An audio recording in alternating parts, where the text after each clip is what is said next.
Kerala NGO union Palakkad fort area വാർഷിക സമ്മേളനം താരേക്കാട് നടത്തി. പതാകയുയർത്തിയതോടെയാണ് സമ്മേളന നടപടികൾ ആരംഭിച്ചത്. പ്രവർത്തന റിപ്പോർട്ട് അവതരണം, ഓഡിറ്റ് ചെയ്ത വരവ് ചെലവ് കണക്ക് എന്നിവ അവതരിപ്പിച്ചു. യൂണിയൻ സംസ്ഥാന വൈസ് പ്രസിഡന്റ് എസ് ഗോപകുമാർ ഉദ്ഘാടനം ചെയ്തു. സമ്പത്ത് ഉൽപാദനം കുറഞ്ഞാൽ തൊഴിലില്ലായ്മ ഉണ്ടാകും എന്നുള്ളതാണ്.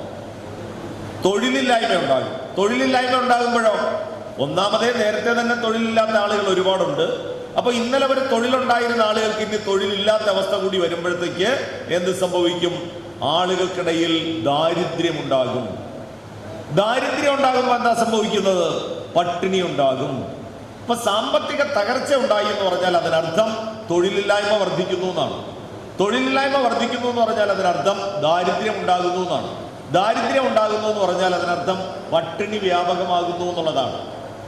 അപ്പൊ ഇതെല്ലാം പരസ്പര ബന്ധിതമാണ്.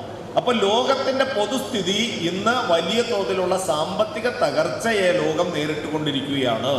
ആ സാമ്പത്തിക തകർച്ചയുടെ ഭാഗമായിട്ട് വലിയ തോതിലുള്ള തൊഴിലില്ലായ്മ ഉണ്ടായിരിക്കുന്നു. ആ തൊഴിലില്ലായ്മയെ തുടർന്നുള്ള പട്ടിണിയും ദാരിദ്ര്യവുമെല്ലാം ലോകത്ത് വ്യാപകമായി വന്നിരിക്കുന്നു. Union area secretary B Mohandas അധ്യക്ഷനായി. UTV news Palakkad.